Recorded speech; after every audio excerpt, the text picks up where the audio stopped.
नमस्कार विद्यार्थी मित्रांनो. आज आपण सायन्समधील पहिला लेसन पाहणार आहोत. बघा, सायन्स 1 आणि सायन्स 2 अच्छा 8वी लेवलला काही नसतं. 9वीला 2 सायन्स 1 आणि सायन्स 2, 10वीला बी सायन्स 1 सायन्स 2 असतं. 8वीला एकच पुस्तक असतं, एकच बुक आहे. त्यातला पहिला जो लेसन आहे तो आहे living world and classification of microbes. म्हणजे त्याचा मराठीत अर्थ आहे सजीव सृष्टी आणि सूक्ष्मजीवांचे. मायक्रोब्स म्हणजे सूक्ष्मजीव. सूक्ष्मजीवांचे क्लासिफिकेशन म्हणजे आपण क्लासिफिकेशन पाहणार आहोत. आज कशाचं क्लासिफिकेशन पाहणार आहोत? मायक्रोब्स. मायक्रोब्स म्हणजे काय रे? मायक्रोब्स म्हणजे त्याला सूक्ष्मजीव असं म्हणतात. आणि पहिला वर्ड आहे लिव्हिंग वर्ल्ड. लिव्हिंग वर्ल्ड म्हणजे सजीव सृष्टी. लक्षात राहील तुमच्या सर्वांच्या. सजीव सृष्टी आणि सूक्ष्मजीवांचे वर्गीकरण असा हा लेसन आहे. बघा, पेज नंबर 1 वरती तुम्ही जर पेज नंबर 1 किंवा जर पुस्तक नसेल तुमच्याकडे तर या ठिकाणी स्क्रीनवरती जरी तुम्ही पाहिलं तरी तुमच्या लक्षात येईल की कॅन यू रिकॉल म्हणजे थोडं आठवा. म्हणजे तुम्हाला काही हा लेसन शिकण्यासाठी पूर्वज्ञानाची गरज आहे, रिकॉल करण्याची गरज आहे. तुम्हाला आठवतंय का पहा म्हणून एक सदर दिलेला आहे आणि पहिल्यांदाच त्यामध्ये 3 प्रश्न विचारलेले आहेत. बघा, व्हॉट इज द, पहिला प्रश्न त्यातला असा आहे, what is the hierarchy for classification of living organism. म्हणजे याचा अर्थ असा आहे, हायरार्ची हा शब्द लक्षात ठेवा, पदानुक्रम म्हणतात त्याला. म्हणजे सजीवांच्या वर्गीकरणाचा पदानुक्रम कोणता आहे असा त्याचा अर्थ आहे. बघा, गेल्या वर्षी मागील वर्षामध्ये तुम्ही सजीवाचं वर्गीकरण, adaptation of plants and animal and classification असं एक लेसन 7वीच्या वर्गामध्ये पाहिलेला होता. त्यामध्ये बघा हे सारं दिलेलं होतं. म्हणजे 7वीच्या मधलं तुम्हाला काही आठवतं आहे का बघा सिलेबसमधलं. त्यासाठी हा प्रश्न दिला आहे, तो आहे what is the hierarchy for classification of living organism. म्हणजे सजीवाच्या वर्गीकरणाचा पदानुक्रम कोणता आहे. The hierarchy for classification is kingdom, phylum, class, family, genius आणि स्पेसीज. असं गेल्या वर्षी तुम्ही पाहिलं असेल. पाहिलं ना, आठवतं आहे ना. 7वीचा पहिलाच लेसन होता बघा, अडॅप्टेशन अँड क्लासिफिकेशन. त्यामध्ये हे होतं. म्हणजे सजीवांच्या वर्गीकरणाचा पदानुक्रम कोणता. त्याचं उत्तर आहे सृष्टी, संघ, वर्ग, कुल, प्रजाती आणि जाती हा वर्गीकरणाचा पदानुक्रम आहे. दुसरा प्रश्न बघा, who invented binomial system of nomenclature. याचा अर्थ असा आहे या प्रश्नाचं, सजीवांना नाव देण्याची द्विनाम पद्धती कोणी शोधली. म्हणजे शास्त्रज्ञाचं नाव सांगायचं आहे. कोण शास्त्रज्ञ माहीत आहे तेही त्याच लेसनमध्ये 7वीच्या पहिल्याच लेसनमध्ये लिनियस नावाचा एक शास्त्रज्ञ होऊन गेला. त्यानं उदाहरणही पुस्तकात बघा त्यावेळेला गेल्या वर्षी एक विद्यार्थ्यांचं दिलेलं होतं. वर्गात समजा सुरेश नावाचे 3 विद्यार्थी आहेत किंवा कबीर नावाचे 4 विद्यार्थी आहेत. आता मी सुरेश म्हटलं तर तिन्ही गडबडणार ना, कोणता सुरेश. म्हणून गडबड होऊ नये, चुकू नये म्हणून त्याचं द्विनॉमेनक्लेचर म्हणजे पहिलं आणि शेवटचं नाव म्हणजे आडनाव घ्यायचं. मग तो पर्टिक्युलर आपल्याला शोधला जाईल की नाही. त्याला म्हणतात द्विनॉमेनक्लेचर म्हणजे द्विनाम पद्धती. समजते तुम्हाला. Binomial system. आता बघा, कार्ल लिनियस असं त्या शास्त्रज्ञाचं नाव होतं. सजीवांना नाव देण्याची द्विनाम पद्धती कोणी शोधली. त्याचं उत्तर आहे कार्ल लिनियस. लक्षात राहील का सर्वांच्या. हे गेल्या वर्षीच्या पुस्तकातलं आहे. आणि तिसरा प्रश्न आहे तो म्हणजे which levels of hierarchy are considered while writing the name in binomial nomenclature. म्हणजे द्विनाम पद्धती जी आहे कार्ल लिनियस याची, तर या द्विनाम पद्धतीने नाव लिहिताना पहिल्या संज्ञेने प्रजाती किंवा जीनियस म्हणतात त्याला. समजलं. म्हणजे कोणत्या, त्या प्रश्नाचा अर्थ अगोदर लक्षात घ्या. which level of hierarchy are considered while writing the name of binomial nomenclature. म्हणजे द्विनाम पद्धतीने नाव लिहिताना कोणते पदानुक्रम विचारात घेतले जातात. पहिला असतो जीनियस. समजलं. पहिली संज्ञा असते जीनियस, त्याला म्हणतात प्रजाती. जीनस म्हणजे प्रजाती. आणि दुसरी संज्ञा असते ती म्हणजे स्पेसी. स्पेसीज म्हणजे काय रे? स्पेसीज म्हणजे जाती. स्पेसीज म्हणजे जात. असा दोन प्रकारची ही जी पद्धत आहे ती पद्धत कार्ल लिनियस यानं शोधून काढली. असं आपण पाठीमागे म्हणजे पाठीमागच्या इयत्तेत 7वी इयत्तेत आपण पाहिलेलं होतं. आता पुढे बघा biodiversity and need of classification. त्याच्या अगोदर राईट साईडला पिंक कलरमध्ये पर्पल कलर आहे. पर्पल कलरमध्ये इन हिस्ट्री असं दिलेलं आहे. इन हिस्ट्री म्हणजे काय माहीत आहे तुम्हाला? इतिहासात डोकवताना म्हणजे थोडासा इतिहास आठवून पाहायचा आहे. 3 ते 4 शास्त्रज्ञ दिलेले आहेत बघा. वेगवेगळ्या साली वेगवेगळे शोध त्यांनी लावलेले आहेत. Carl Linnaeus in 35 divided living words in 2 kingdoms. म्हणजे हा कार्ल लिनियस होता ना, त्यानं 1735 साली लिव्हिंग वर्ड जे आहे म्हणजे सजीव सृष्टी जी आहे त्याचं 2 विभागामध्ये विभाजन केलेलं होतं. एक होता वर्टेब्रिलिया आणि दुसरा होता ॲनिमलिया. म्हणजे काय माहीत आहे तुम्हाला? म्हणजे वर्टेब्रिला म्हणजे कळतं ते 2 सृष्टीत विभागलं. वनस्पती सृष्टी समजलं. वर्टेब्रिले नाही, व्हिजिटेबिलिया म्हणजे वनस्पती सृष्टी आणि ॲनिमलिया म्हणजे प्राणीसृष्टी. असे 2 विभाग त्यांनी केलेलं होतं. दुसरा बघा काय नाव आहे त्या शास्त्रज्ञाचं? इसवी सन 1866 किती साली? 1866. याचं नाव आहे काय नाव आहे सांगा बघू? हेकेल. काय नाव आहे? Haeckel.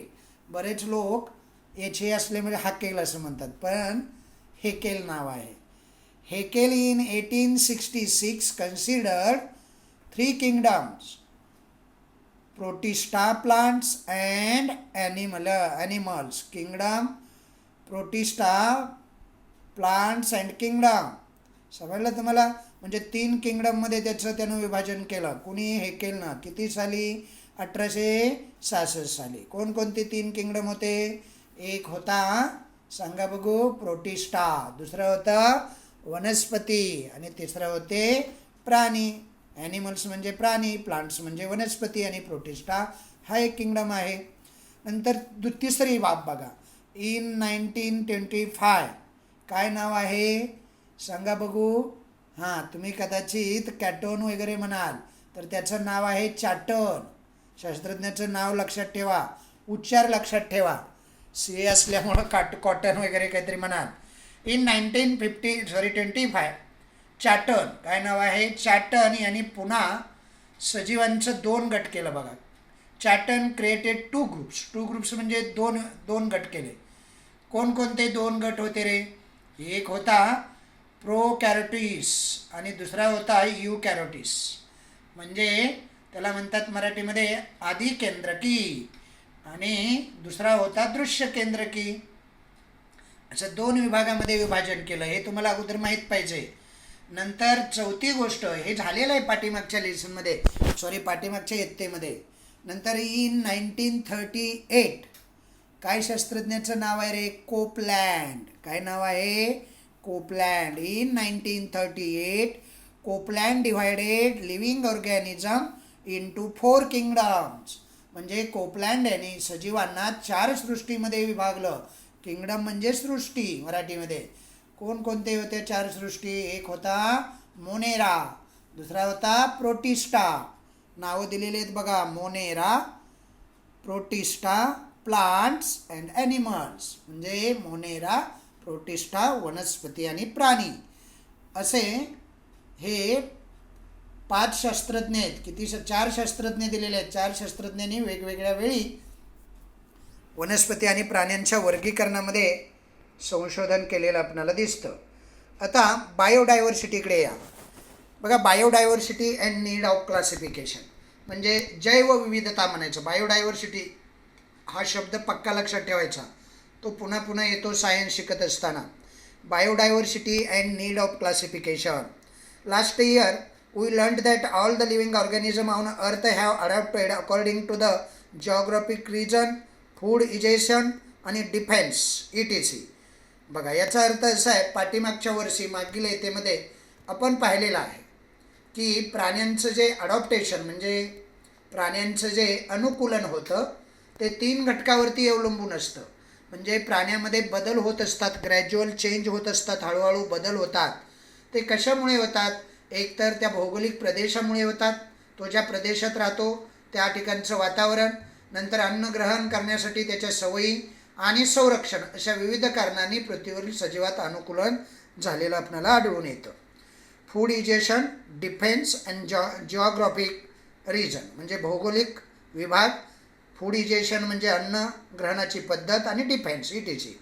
while adopting many differences are observed in the organism of same species too. म्हणजे काय माहिती आहे?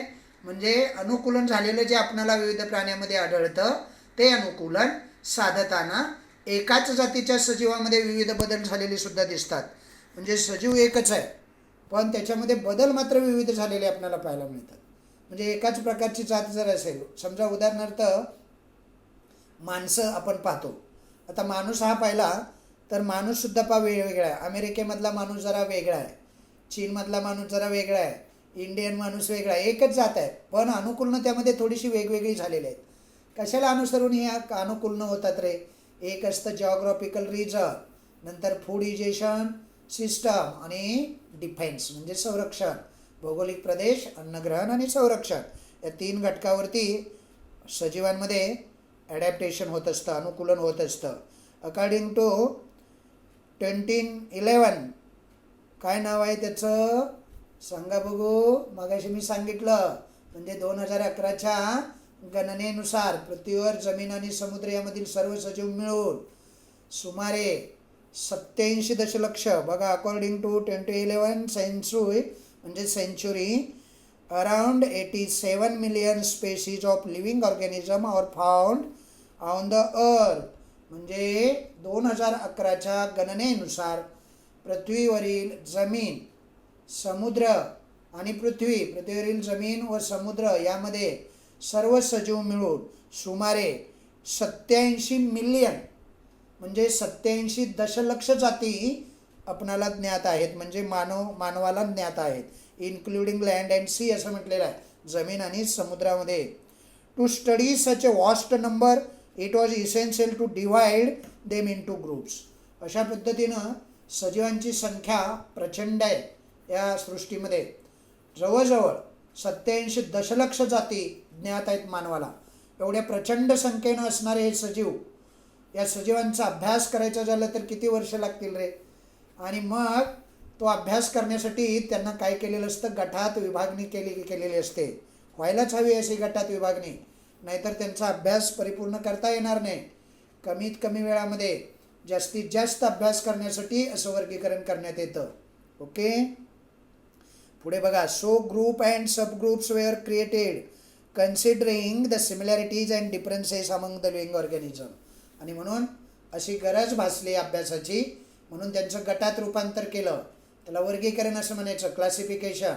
पण सजीवामध्ये ना सिमिलॅरिटीज आणि डिफरन्सेस, आता सिमिलॅरिटी म्हणजे साम्य आणि डिफरन्सेस म्हणजे फरक, हे 2 गुण लक्षात घेतले जातात.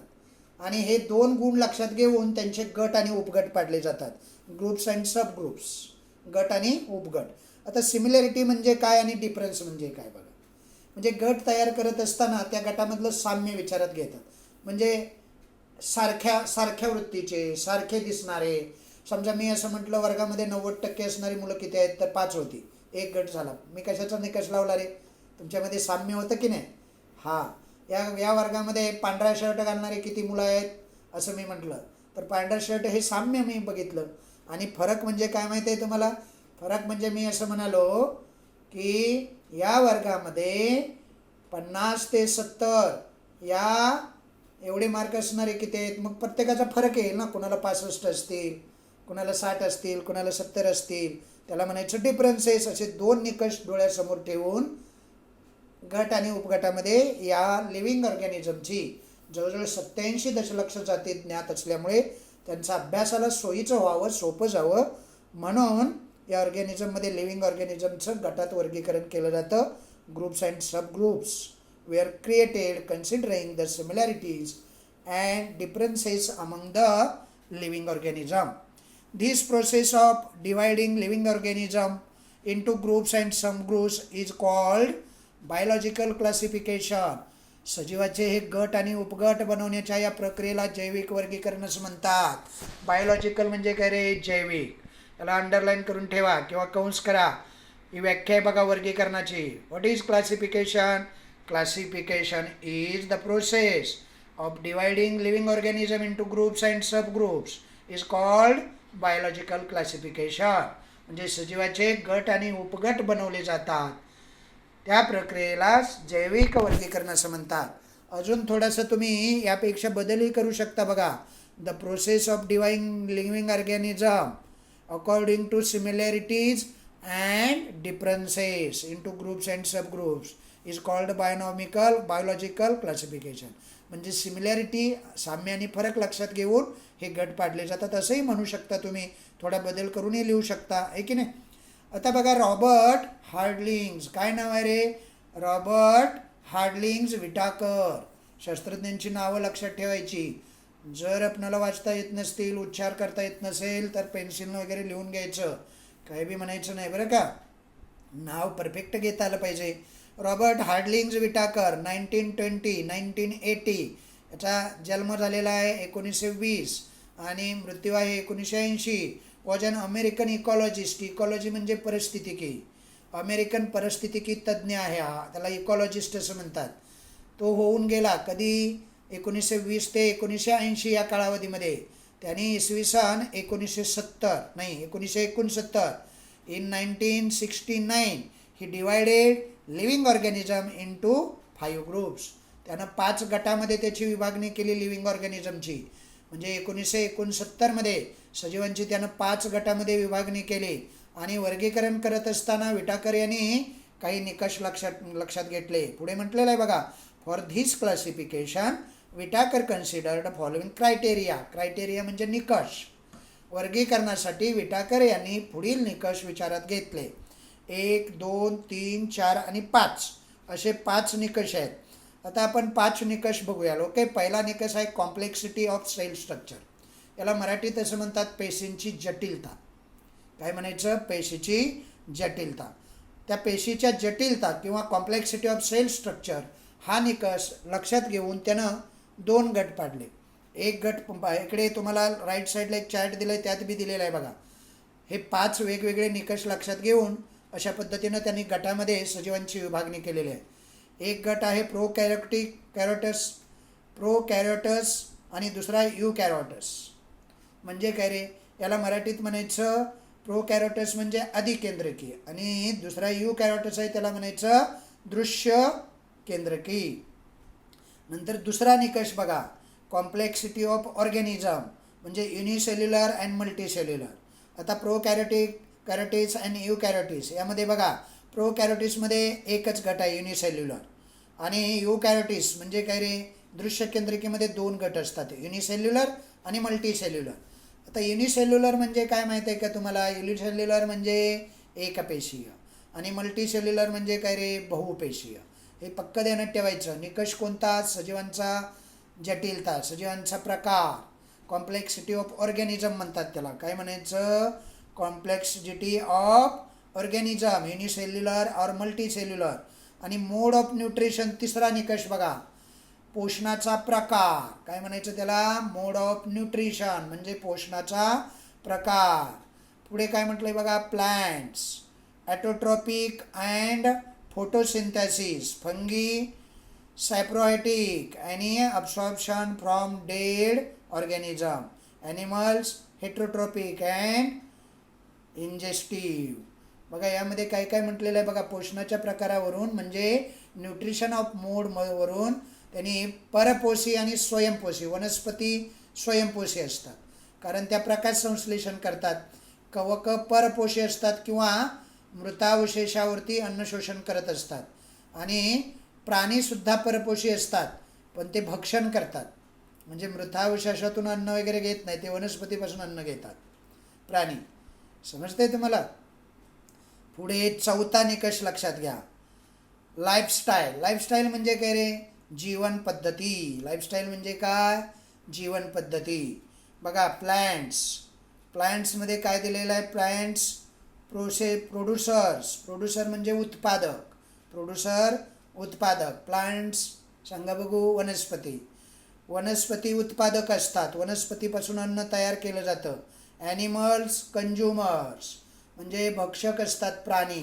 ॲनिमल म्हणजे प्राणी आणि कंज्युमर म्हणजे भक्षक. आणि फंगी डिकम्पोजर म्हणजे विघटक. कवक काय असतात? विघटक म्हणजे विघटन करणे, कुजणे, सडणे, त्याला म्हणतात डिकम्पोजिशन. तर शब्द लक्षात ठेवायचे. ते शब्द लक्षात ठेवले की मग काही अवघड नाही त्यामध्ये. समजून घेतलं तर अवघड नाही, समजून न घेता नुसतं पुढे गेलात तर काही उपयोग नाही. 5वा निकष बघा बघू. 5वा निकष कोणता आहे रे? Phylogenetic relationship. आता फायलोजेनेटिक रिलेशनशिप म्हणजे काय रे? आदी केंद्रकी ते दृश्य केंद्रकी, एकपेशीय व बहुपेशीय. बघा प्रोकॅरियोटिक दिलं आहे आणि युकॅरियोटिक दिलेलं आहे. Unicellular and multicellular. राईटला चार्ट दिलेला आहे बघा 1.1 5 किंगडम सिस्टम ऑफ क्लासिफिकेशन. कुणाची आहे रे ही सिस्टम? कुणाची आहे? Robert Harding Whittaker. पहिल्यांदा लिव्हिंग ऑर्गॅनिझम, नंतर प्रोकॅरियोटिस आणि युकॅरियोटिस. प्रोकॅरियोटिस म्हणजे युनिसेल्युलर, इकडे 2 आहेत, युनिसेल्युलर अँड मल्टीसेल्युलर. नंतर युनिसेल्युलरमध्ये किंगडम 2 आहे प्रोटिस्टा. नंतर युनिसेल्युलर प्रोकॅरियोटिकमध्ये मोनेरा आहे आणि युकॅरियोटिकमध्ये मल्टीसेल्युलरमध्ये 3 गट आहेत. एक आहे सांगा बघू प्लांट्स, दुसरा आहे सांगा बघू ॲनिमल आणि तिसरा आहे फंगी. असे 3 गट आहेत बघा. फंगी म्हणजे cell wall present but organism can't perform photosynthesis. Fungi म्हणजे कवच, त्यामध्ये सेल वॉल असते पण ऑर्गॅनिझममध्ये फोटोसिंथेसिस घडून येत नाही. नंतर kingdom plants, cell wall present and organism can perform photosynthesis. जी प्लांट असतात त्यामध्ये हरितलवक असतात, त्याचबरोबर सेल वॉल असते आणि त्यामुळे ते फोटोसिंथेसिसमध्ये भाग घेतात. Kingdom 5 animals, no cell wall नसते. ओके, अशा पद्धतीनं 5 निकष डोळ्यासमोर ठेवून विटाकर, रॉबर्ट हार्डिंग विटाकर यांनी 1900 किती साली रे 69मध्ये हे वर्गीकरण केलेलं आहे. त्याला म्हणतात पंचसृष्टी वर्गीकरण पद्धत, 5 किंगडम सिस्टम ऑफ क्लासिफिकेशन. हे लक्षात ठेवायचं पक्क. नंतर दुसरं पेज आहे बघा. दुसऱ्या पेजवरती तुम्ही काही आकृत्या तुमच्या समोर स्क्रीनवरती आहेत आणि पेज नंबर 2 वरती तुम्ही जर पुस्तक उघडलेलं असेल तर त्या पुस्तकामध्ये बऱ्याचशा आकृत्या तुम्हाला दिसतील. आहेत का? त्या कशाच्या आकृत्या आहेत रे? तुम्हाला त्या नावं वाचता येत आहेत का अगोदर बघा.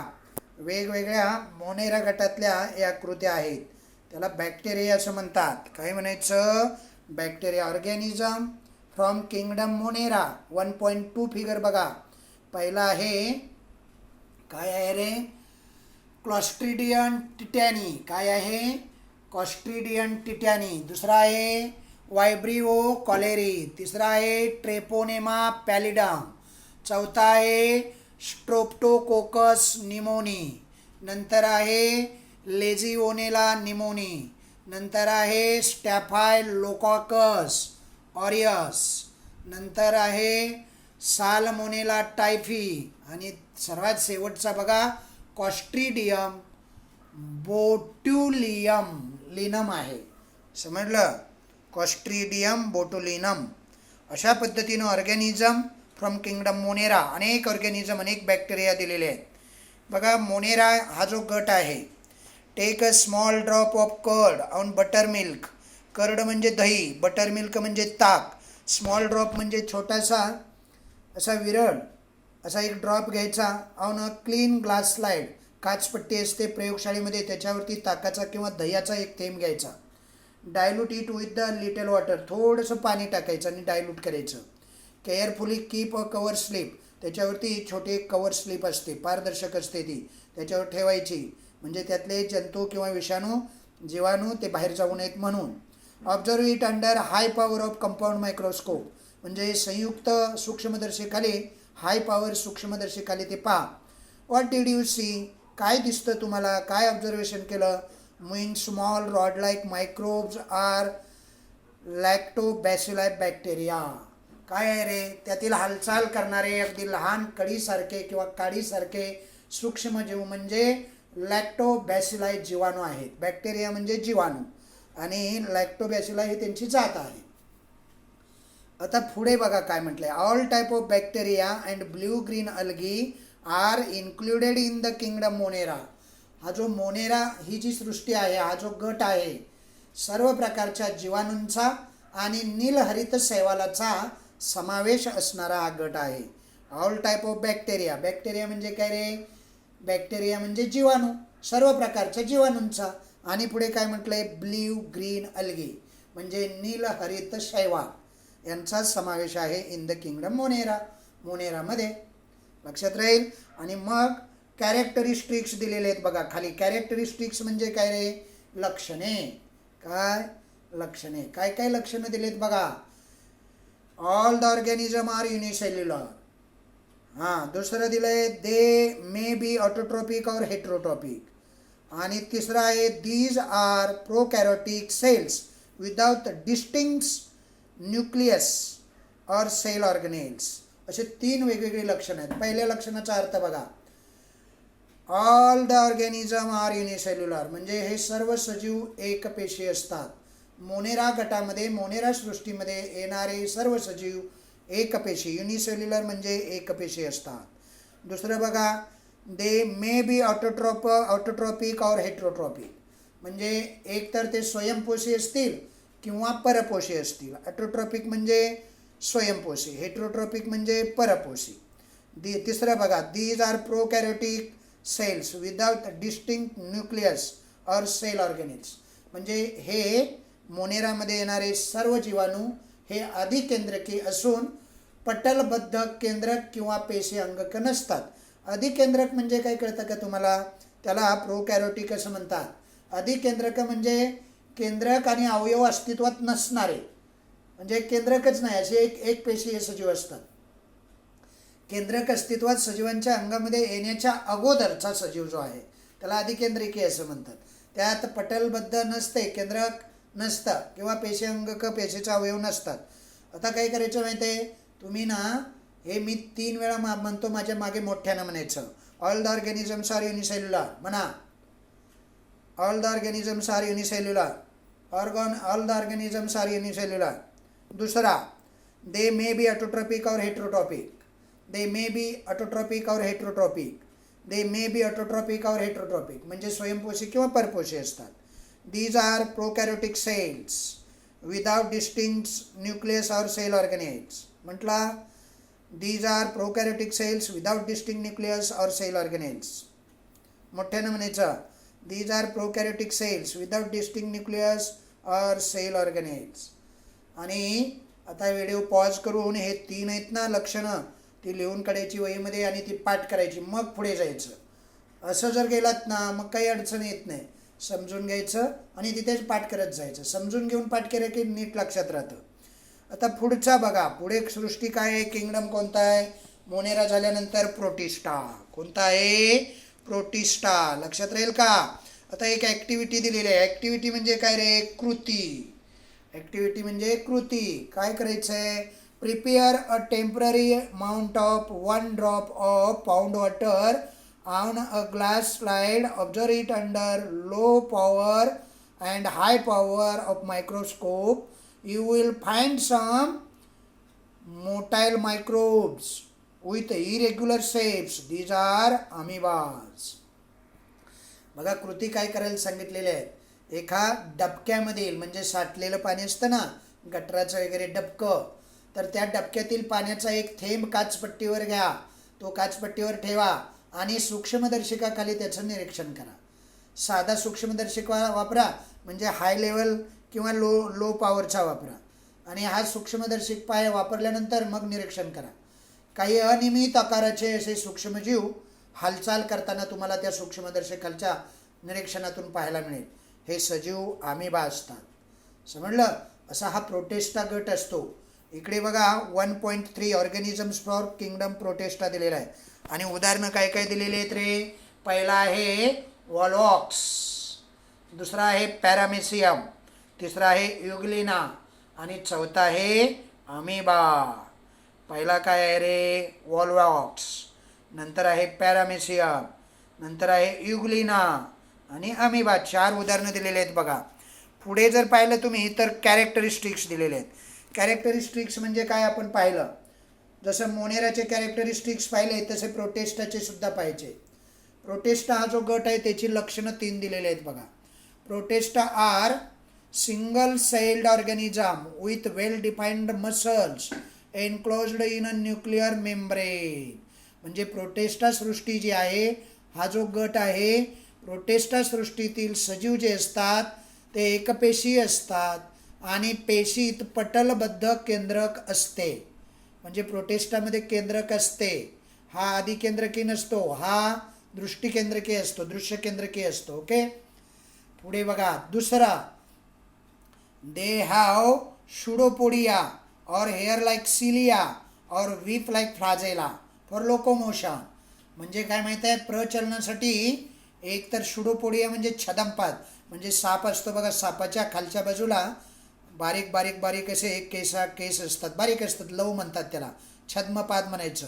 हेअर लाईक सिलिया, केसासारखे सिलिया काही प्राण्यामध्ये दिसतात. और वीप लाईक फ्लाजेला म्हणजे चाबूक असतो ना तसा फ्लाजेला असतो. युग्लेनामध्ये तो फ्लाजेला दिसतोय बघा. आणि वॉल्वॅक्समध्ये बघा ते काय दिसत आहेत माहिती आहे तुम्हाला, शुडोपोडिया. शुडोपोडिया म्हणजे काय कळतं का रे, शुडोपोडिया म्हणजे छद्मपाद. नंतर रोमसुद्धा दिसतात, पॅरामेशियम, बारीक बारीक बारीक केस असतात, त्यांना रोमके म्हणतात. कशाभिका असतात, समजलं, प्रचलनासाठी छदमपाद, रोमक, कशाभिषका असतात, म्हणजे कशाभिका असतात. ओके, तिसरा बघा, ॲटोट्रॉपस, इजी युग्लेना, वॉल्वॅक्स कंटेन क्लोरोप्लास्ट. नंतर हेट्रोट्रॉपस, अमिबा, पॅरामेशियम.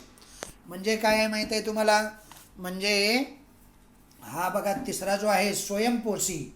हेट्रोट्रॉपस म्हणजे काय रे, स्वयंपोषी.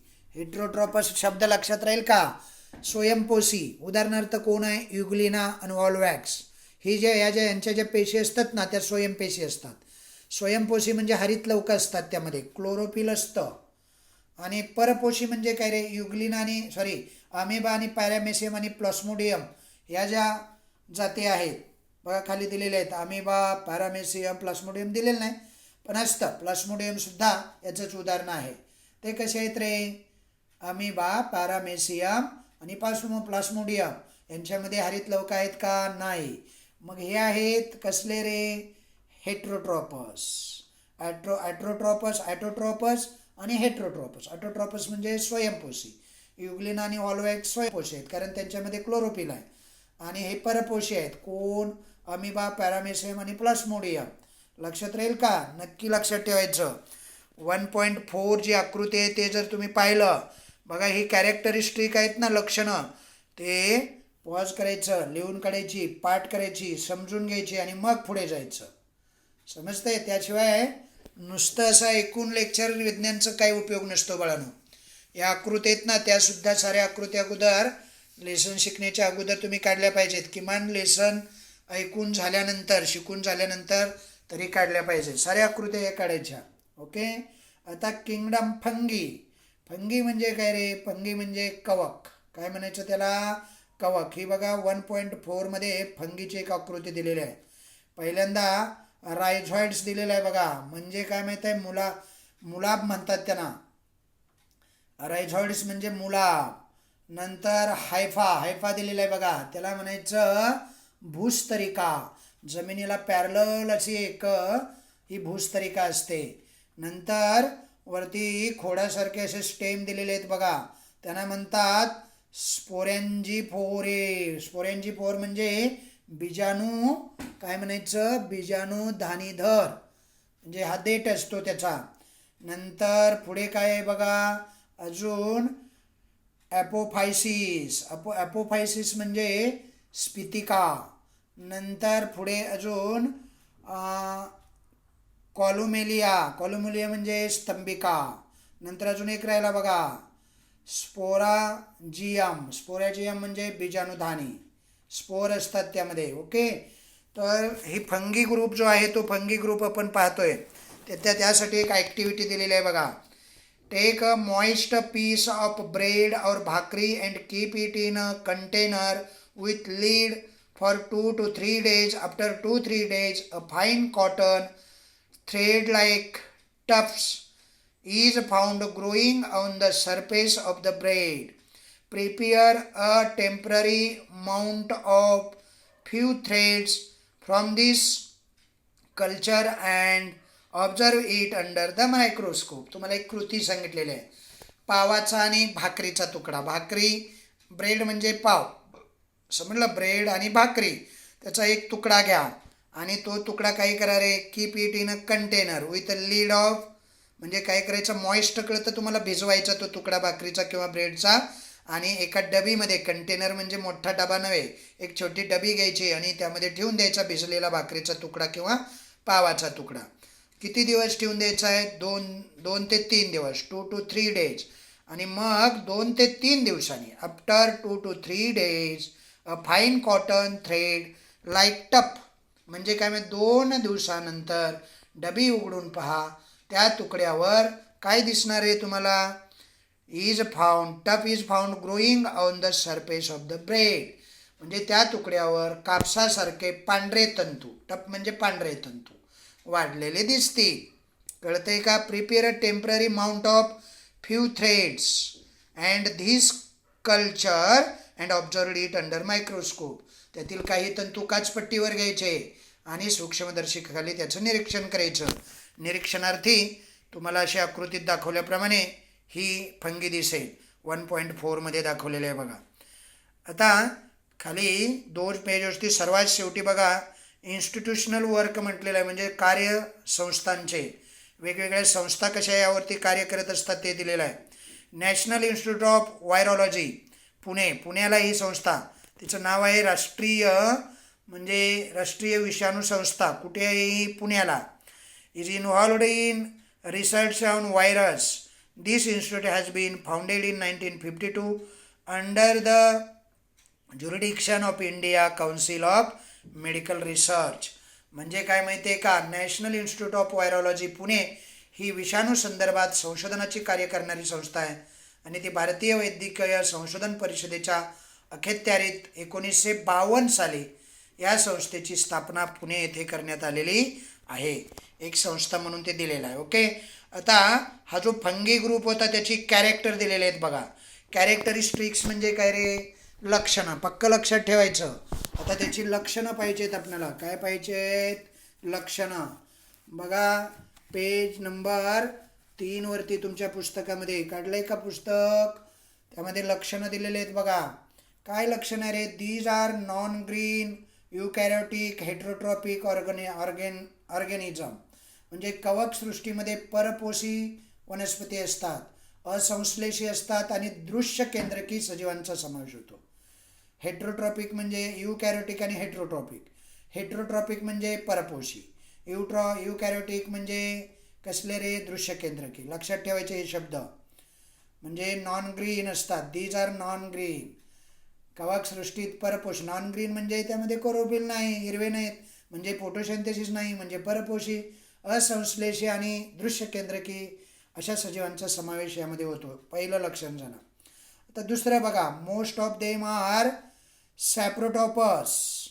दे feed upon decaying organic matter. म्हणजे काय माहिती आहे, बहुसंख्य कवकी ही सॅप्रोट्रॉपस म्हणजे काय रे, सॅप्रोट्रॉपस म्हणजे मृतोपजीवी, म्हणजे मृत प्राण्यांची शरीरं, त्यांची शरीरं कुजवण्याचं काम ते करतात आणि त्यातून त्यांना अन्न मिळतं. दे feed upon decaying organic matter, म्हणजे कुजलेल्या कार्बनी पदार्थावर ते जगतात. पुढे तिसरं लक्षण बघा, their cell wall is made up of tough and complex sugar called, काय आहे पुढे रे, कॉल्ड कायटीन. कायटीन म्हणजे काय रे, ही एक शुगर आहे, शुगरचं नाव आहे कायटीन. म्हणजे कवकाची पेशीभित्तिका कायटीन या जटिल अशा शर्करेपासून बनलेली आहे. नंतर चौथी बघा, some fungi are thread like and many muscles are present in the cytoplasm. म्हणजे काही कवक जी असतात ना ती कशी असतात, थ्रेड लाईक म्हणजे तंतुरूपी, तंतुमय, आणि आतील पेशीद्रव्य जे असतं ना त्यात असंख्य केंद्रकं असतात. Some fungi are thread like and many nuclei म्हणजे केंद्रकं, are present in the cytoplasm. Cytoplasm म्हणजे काय रे? पेशीद्रव. त्या पेशीद्रवात असंख्य केंद्रक असतात आणि 5व्यामध्ये एक्झाम्पल्स दिलेले आहेत, उदाहरणं. पहिलं काय आहे रे? ब्रेकर्स ईस्ट म्हणजे काय रे? कवक. किंवा बेकर्स ईस्ट म्हणजे किण्व म्हणायचं, बुरशी. समजलं काय म्हणायचं? Baker's yeast. नंतर aspergillus, fungus of corn. Fungus of corn म्हणजे काय रे? बेकर्स काय म्हणायचं त्याला? मक्याच्या कणसावरील. कॉर्न म्हणजे मक्का, फंगस म्हणजे बुरशी. आणि पेनिसिलियम, पेनिसिलियम ही सुद्धा एक बुरशीच आहे बघा, पेनिसिलियम. नंतर काय आहे रे? मशरूम्स. मशरूम म्हणजे भूछत्र. हे बघा आकृती 1.5 मध्ये वरचा म्हणजे पिवळसर आणि लालसर रंगाची जी ही आकृती जी आहे ती मशरूमची आहे. समजलं? हे कवक आहेत, दोन्ही कवक आहेत बघा, आकृती 1.5 मध्ये दिलेली. तर चला पुढे चला आता, आहे की नाही? Use your brain power, explain merits and demerits of Whittaker's classification. आता विटाकरनं क्लासिफिकेशन जे केलं त्या क्लासिफिकेशनचे गुण आणि दोष हे दोन शब्द लक्षात ठेवा. मेरिट्स आणि डिमेरिट्स. काय अर्थ आहे त्याचा? मेरिट्स आणि डिमेरिटचा सांगा बघू. नाही सांगता येत. त्याचा अर्थ आहे गुण आणि दोष. काय अर्थ आहे? गुण आणि दोष. लक्षात राहील का? मेरिट्स ऑफ विटॅकर्स मेथड आणि डिमेरिट्स ऑफ विटॅकर्स मेथड. समजलं? विटाकरनं जी थेरी मांडली वर्गीकरणाची त्यामध्ये काही गुण होते आणि काही दोष होते. समजलं? तर काही गुण मी तुम्हाला सांगतो. Though they are not considered as living, they can make replica of their others. म्हणजे काय माहिती आहे का तुम्हाला? हे वेगवेगळे बघा, एक्सप्लेन मेरिट्स अँड डिमेरिट्स. आता विटॅकरचं वर्गीकरण जे आहे, वर्गीकरण पद्धताचे गुण आणि दोष दाखवलेले आहे. म्हणजे काही गुण असे आहेत, विटाकर यांनी ज्या पद्धतीनं वर्गीकरण केलं आहे ते अतिशय शास्त्रीय पायावरती अवलंबून असलेला आपण पाहतो. म्हणजे एक्स्ट्रीमली ही जी मेथड आहे ती मेथड विटाकरची अतिशय सायंटिफिक अशी मेथड आपल्याला पाहायला मिळते. The classification system that Whittaker has adopted is totally based on scientific foundation.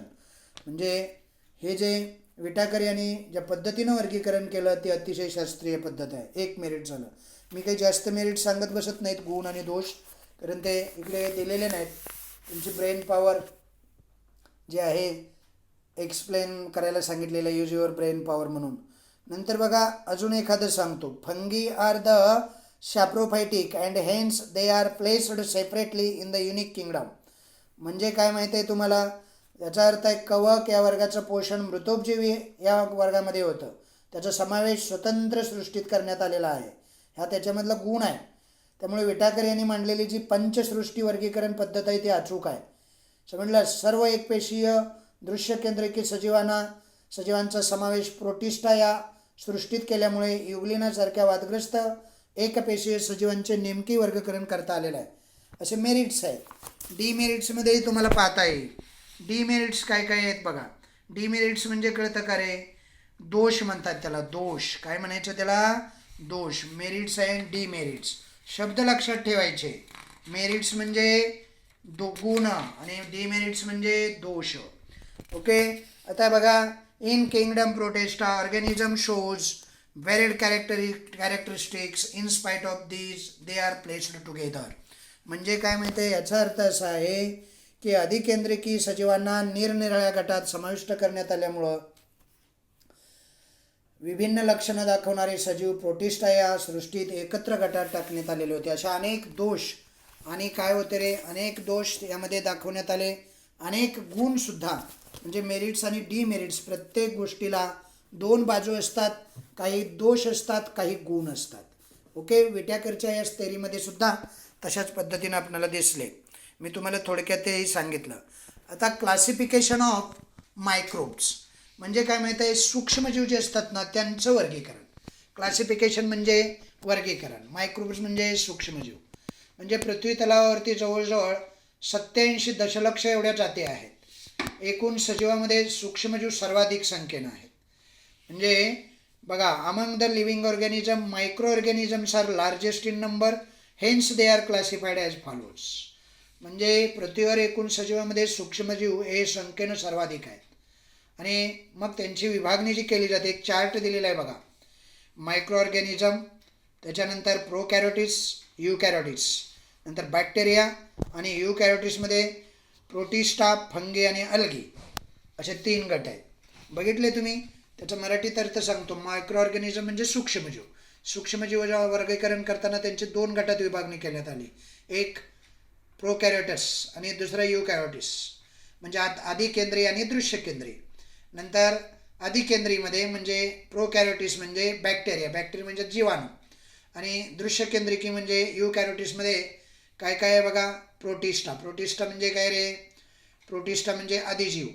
नंतर फंगी म्हणजे कवक, आणि अल्गी म्हणजे शैवाळ. ओके.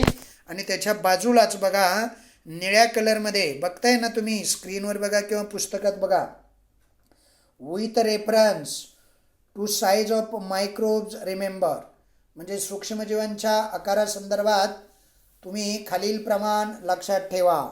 1 मीटर बरोबर 10⁶ मायक्रोमीटर असं दिलेलं आहे. आणि कंसात मायक्रोमीटर थोडक्यात चिन्हामध्ये कसं लिहायचं ते दिलेलं आहे. आणि खाली नॅनोमीटर दिलेलं आहे बघा. 1 मीटर बरोबर 10⁹ नॅनोमीटर, NM या चिन्हानं ते दर्शवलं जातं. नंतर सूक्ष्मजीवांचं हे वर्गीकरण झालं. 1.6 क्लासिफिकेशन ऑफ मायक्रो ऑर्गॅनिझम. आता बघा, एक एक गट आपल्याला पाहिजे आहे. पहिल्यांदा आदिकेंद्रिकेमधला जीवाणू हा गट पहा. बघा, जीवाणू हा जो गट आहे त्याला बॅक्टेरिया गट असं म्हणतात. कोणता गट म्हणायचं? बॅक्टेरिया. लक्षात राहील का? आता हा जो बॅक्टेरिया आहे ना, तो बॅक्टेरिया पहिला गट आपण पाहतोय. बॅक्टेरिया म्हणजे काय रे? जीवाणू. त्याची साईज दिलेली आहे बघा. साईज म्हणजे आकार. 1 मायक्रोमीटर टू 10 मायक्रोमीटर एवढी साईज आहे. म्हणजे त्याचा आकार 1 मायक्रोमीटर, 1 ते 10 मायक्रोमीटर इतका आहे. नंतर बघा, त्याची काही लक्षणं दिलेली आहेत. 4 लक्षणं दिलेली आहेत. आहेत का? आहेत. इकडे 1.7 एक आकृती उजव्या साईडला दिलेली आहे का? त्यामध्ये काही जीवाणू दिलेले आहेत बघा. पहिला जीवाणू आहे त्याला गोलाणू असं म्हणतात. कॉक्यूज म्हणतात. कॉक्यूज. नंतर आहे कोकोबॅसिलस, म्हणजे दंडाणू किंवा दंडगोलाणू म्हणायचं त्याला. कोकोबॅसिलस म्हणजे दंडगोलाणू. आणि तिसरा आहे बॅसिलस. बॅसिलस म्हणजे दंडाणू. आणि वायब्रिओ कॉमन सेप्ड, म्हणजे हा आहे स्वल्पविरामाकार. कॉमासेप्ड, कॉमन नाही, कॉमासेप्ड म्हणजे स्वल्पविरामाकृती. आणि ही स्पायरेलियम म्हणजे सर्पिलाकार. असे गोलाणू, दंडगोलाणू, दंडाणू, स्वल्पविरामाकार आणि सर्पिलाकार हे जीवाणूंचे वेगवेगळे प्रकार आहेत. हे आकृती 1.7 मध्ये सम बॅक्टेरिया असं म्हटलेलं आहे बघा. काही जीवाणू. सम बॅक्टेरिया म्हणजे काही जीवाणू. कोणकोणते जीवाणू दिलेले आहेत? कॉकस, कोकोबॅसिलस, बॅसिलस, नंतर वॅब्रिओ म्हणजे कॉमासेप्ड, आणि स्पायरेलियम म्हणजे सर्पिलाकार. म्हणजे गोलाणू, दंडगोलाणू, दंडाणू, स्वल्पविरामाकार आणि सर्पिलाकार असे किती आहेत रे? 5 प्रकारचे जीवाणू आपल्याला दिलेले आहेत.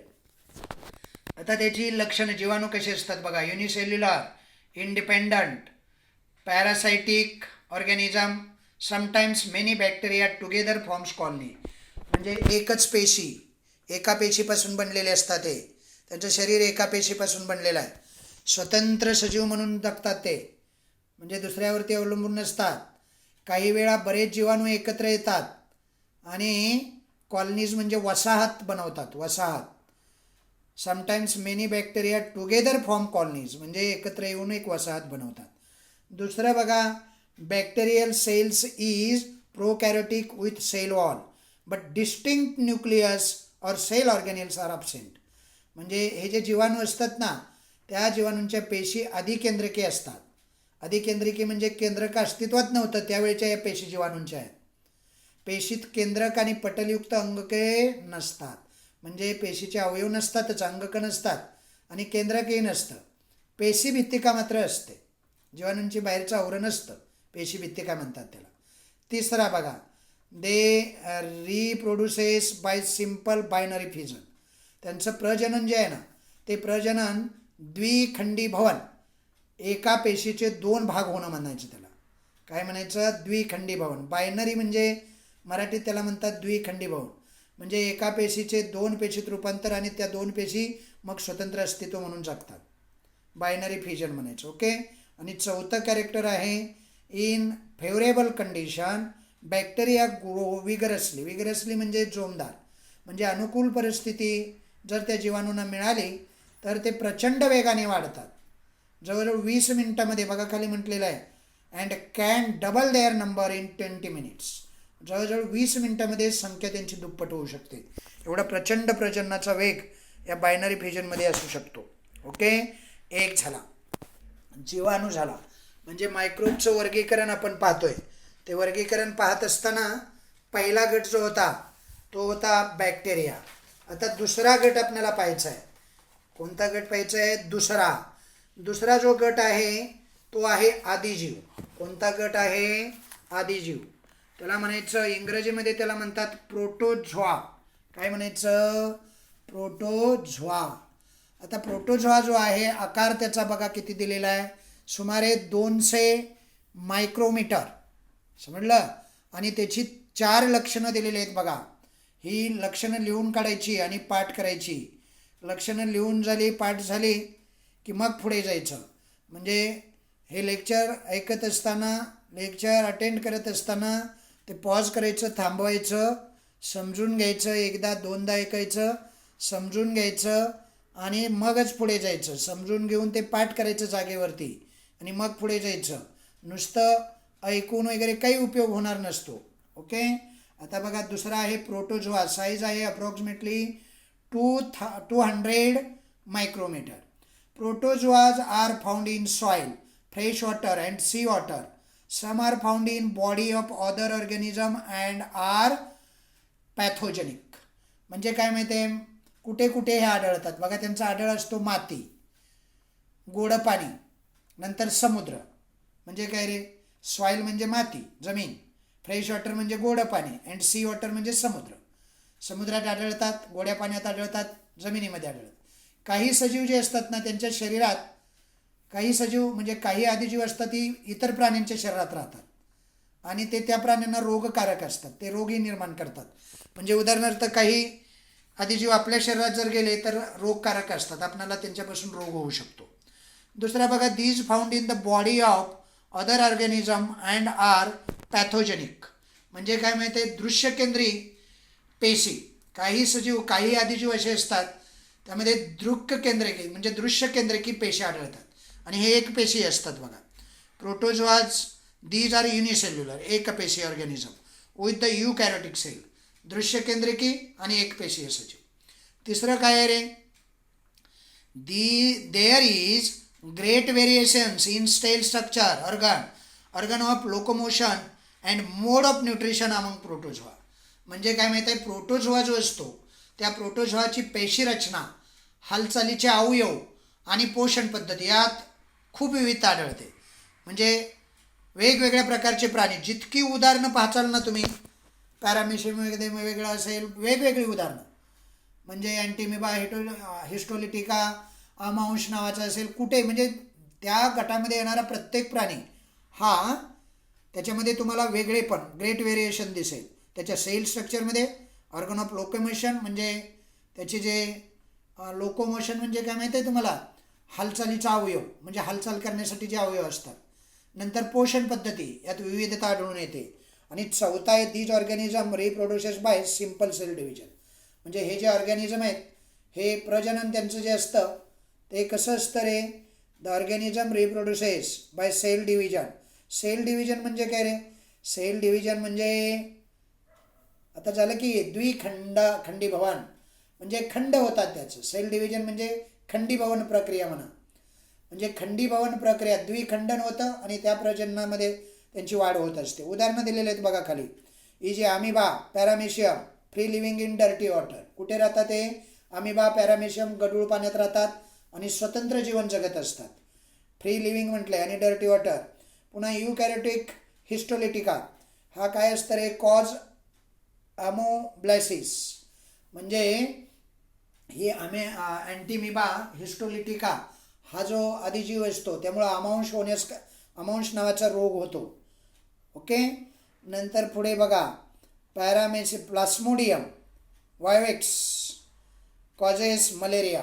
म्हणजे काय माहीत आहे तुम्हाला? प्लास्मोडियम वायवॅक्स मलेरिया, त्याला हिवताप असं म्हणतात, हा रोग होण्यास तो कारणीभूत असतो. आणि युग्लिना जो असतो, खाली युग्लिना दिलेला आहे बघा, युग्लिना हा ॲट्रोट्रॉपिक म्हणजे काय रे? स्वयंपोषी. यामुळे विविधता यामध्ये फार पाहायला मिळते. अशा पद्धतीने ही 4 लक्षणं आपण पाहिली. आता तुम्ही काय करायचं, ही लक्षणं पाहत असताना ती नीट समजून घ्यायची, त्यातले शब्द लिहायचे वहीमध्ये, पेन वही घेऊनच आपण बसायचं विज्ञानच्या लेक्चरला आणि ते पाठ करायचं. म्हणजे हे जे सारे गट आहेत ना, म्हणजे वर्गीकरण आहे ते पाठ करायचं. हे झाला दुसरा गट. आता तिसरा बघूयाला आपण. फंगी म्हणजे काय रे? झालेला आहे फंगी.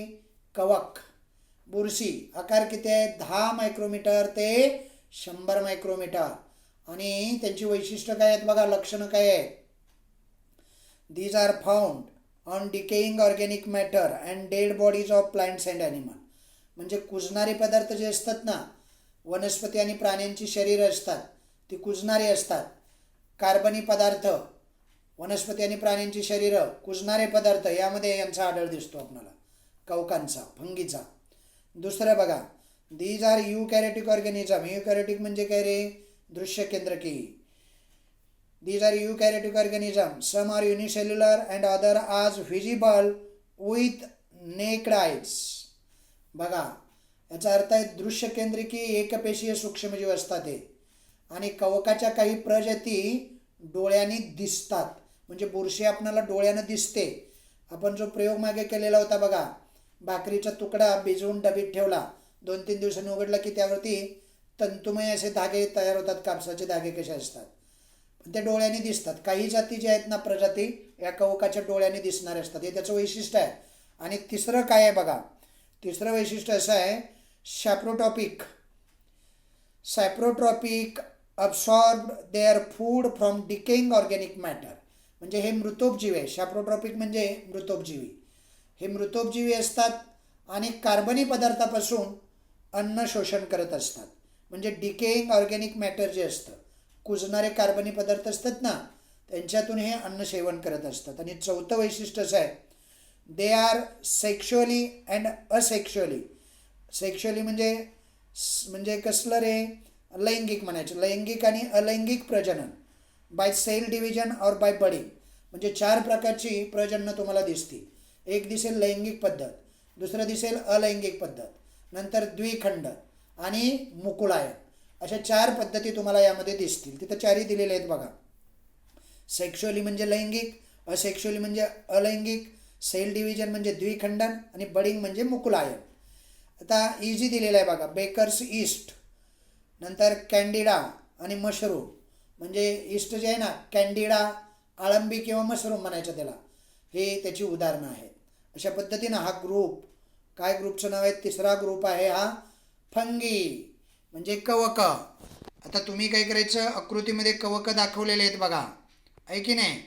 नंतर आकृती बघायची आणि आकृतीही काढायच्या आणि पॉज करून समजून घ्यायची ती कॅरेक्टर्स, वैशिष्ट्य, लक्षणं, आणि ती पाठ करायची, लिहून काढायची.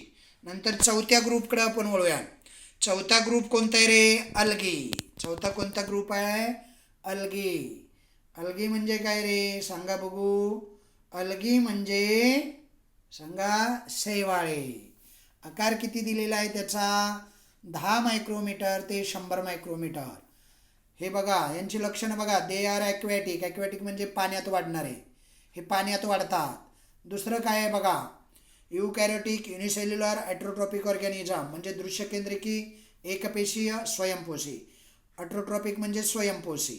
ओके. युनिसेल्युलर म्हणजे एकपेशी आणि युकॅरियोटिक म्हणजे दृश्यकेंद्रिकी, म्हणजे ज्याचा केंद्रक असतो अस्तित्वात आणि तो दिसतो, त्यामध्ये अंगक असतात, अशी पेशी. आणि तिसरं काय दिले रे? Photosynthesis is carried out with the help of chloroplast present in the cell. म्हणजे या पेशी ज्या असतात शैवालाच्या, त्यामध्ये हरित लवक असतात आणि त्या हरित लवकाच्या साह्याने प्रकाश संश्लेषण करणाऱ्या या अल्गे असतात, म्हणजे शैवालं असतात. उदाहरणार्थ खाली दिलंय, फॉर एक्झाम्पल क्लोरेला. क्लोरेला एक वनस्पती आहे. आणि क्लॅमिडोमोनास. क्लॅमिडोमोनास समजलं, म्हणता येते का? क्लॅमिडोमोनास म्हणा बघू. क्लॅमिडोमोनास. काय म्हणायचं? क्लॅमिडोमोनास. लक्षात राहील का? पुढे काय म्हटलंय बघा, very few species of algae are unicellular. Unicellular म्हणजे काय रे? एकपेशीय. म्हणजे शैवालाच्यात अगदी थोड्या प्रजाती एकपेशीय आहेत. Most of them are multicellular and visible with naked eyes. म्हणजे इतर सर्व शैवालं जी असतात ती शैवालं बहुपेशी असतात आणि आपणाला साध्या डोळ्यानं दिसू शकतात. आपण बघा पाण्याच्या ठिकाणी वगैरे गेलो तर पाण्याच्या ठिकाणी आपण असे काही वनस्पती शैवाळं वगैरे पाहत असतो, आहे की नाही? तर इथं काही या गटातल्या वनस्पती क्लोरेला वगैरे दिलेले आहेत की नाही हे बघायचे, त्याच्या आकृत्या काढायच्या, नंतर लक्षणं लिहून घ्यायची. आता व्हायरस हा 5वा गट आहे. साईज अप्रॉक्सिमेटली 10 नॅनोमीटर आहे, मायक्रोमीटर नाही, nanometer. 10 to 100 nanometer. Generally virus are not considered as living organism or they are said to be organism at the age of living and non-living. They are studied under microbiology. म्हणजे काय माहिती आहे का तुम्हाला? विषाणूंना सामान्यतः सर्वसाधारणपणे हे जे विषाणू असतात त्या विषाणूंना सजीव मानले जात नाही किंवा ते सजीव निर्जीवाच्या सीमारेषेवर असतात असं म्हणतात. मात्र त्यांचा अभ्यास सूक्ष्म जीवशास्त्र जे आहे, मायक्रोबायोलॉजी जे आहे, त्या मायक्रोबायोलॉजीमध्ये त्यांचा अभ्यास केला जातो. त्यांना सजीव मानलं जात नाही. समजलं? ही गोष्ट लक्षात ठेवा. त्यांची काही लक्षणं दिलेली आहेत, वैशिष्ट्य दिलेले आहेत खाली, बघताय का? आणि टोमॅटो विट्स दिलेला आहे बघा. क्लोरेला टोमॅटो विट्स व्हायरस दिलेला आहे. त्यामध्ये वैशिष्ट्य काय काय असतात बघा. हे पहिलं वैशिष्ट्यच आहे, virus are extremely minute. That is they are 10 to 100 times smaller than bacteria and can be seen only with electron microscope. म्हणजे विषाणू हे अत्यंत अतिसूक्ष्म असतात. सूक्ष्म असतातच पण अतिसूक्ष्म म्हणजे जीवाणूंच्या जवळजवळ 10 ते 100 पटीने लहान असतात आणि इलेक्ट्रॉन मायक्रोस्कोपनेच फक्त ते दिसू शकतात. समजलं? हे त्यांचं पहिलं वैशिष्ट्य झालं.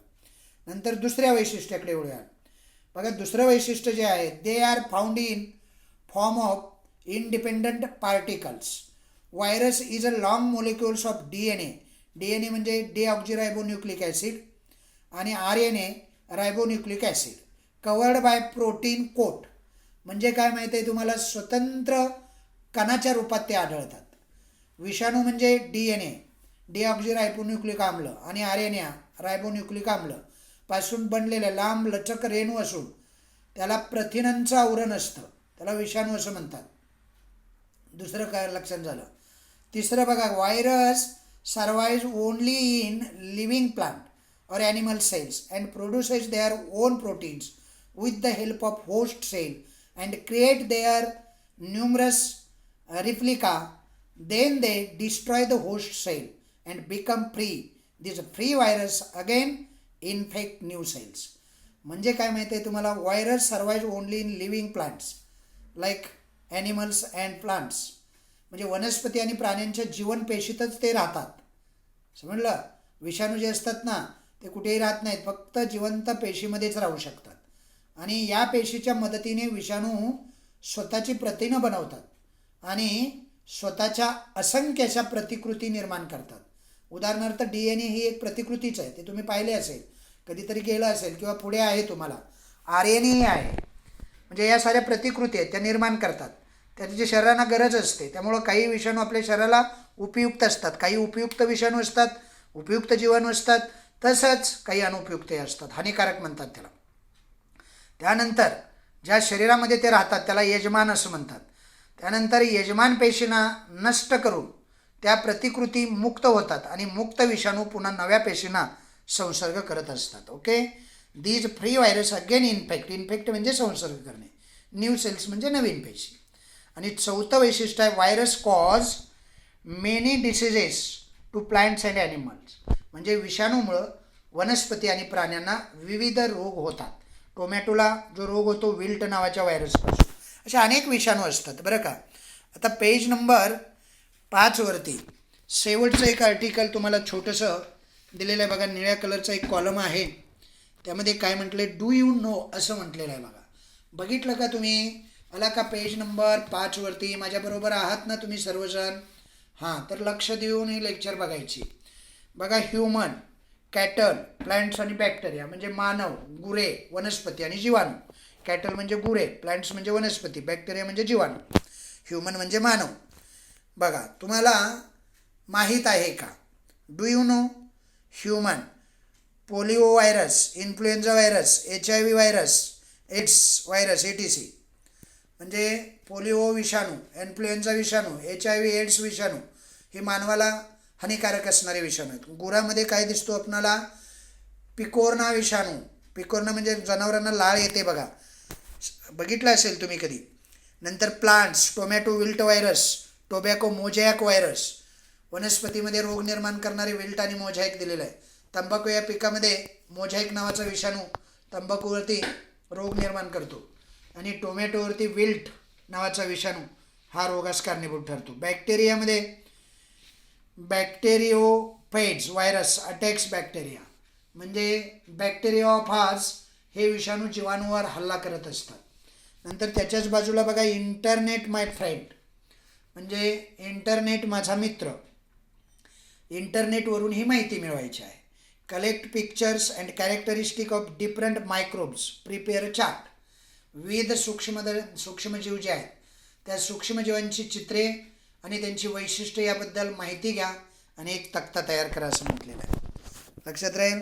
अशा पद्धतीनं हा जो लेसन आहे तो लेसन या ठिकाणी संपलेला आहे. आणि हा लेसन अत्यंत महत्त्वाचा लेसन आहे. व्यवस्थित बघायचा आहे. एकदा नाही समजला दोनदा ऐकायचं. ऐकून ते पाठ झालं पाहिजे. समजतंय ना तुम्हाला? ऐकून ते पाठ झालं पाहिजे. आणि ऐकलेलं परीक्षेतसुद्धा जसं तसं आठवलं पाहिजे. श्रवण क्षमता जी आहे ना ती खूप असली पाहिजे आपली. एकदा दोनदा ऐकायचं ते आणि मग प्रश्न एक एक बघायचा.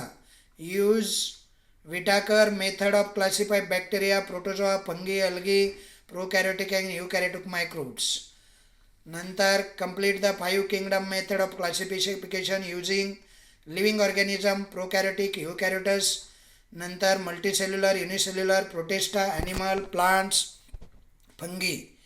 असे विविध प्रश्न विचारलेले आहेत बघा. हु आय एम विचारलेला आहे. ड्रॉ नीट लेबल डायग्रॅममध्ये different types of bacteria, paramecium, bacteriophage अशा अनेक आकृतीही विचारलेल्या आहेत.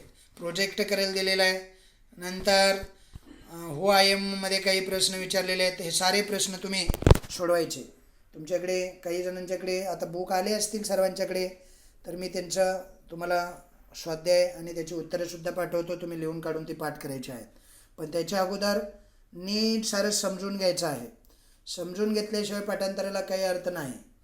म्हणजे समजून घेतलं तर ते ध्यानात राहतं, दीर्घ काळ लक्षात राहतं. ओके, अशा पद्धतीनं आज हा पहिला लेसन आपला संपलेला आहे. धन्यवाद.